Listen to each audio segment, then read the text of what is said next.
Hi everyone, here we go again.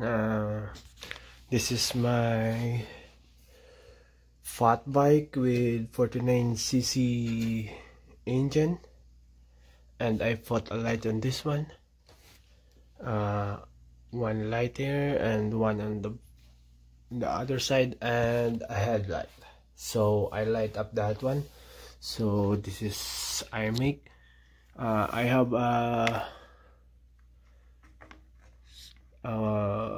CDI here and a magneto for the spark plug, and I put another one here for my lights. You see this one, another for the spark plug. This is my extra magneto and CDI. No problem, I cut the cover because I have a lots of extra cover for this engine. So this one is the big bike pipe. It's so loud.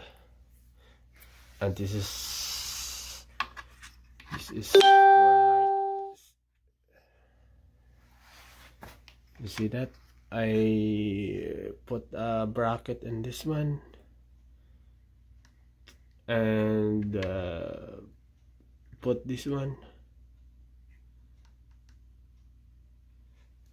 and I put switch here,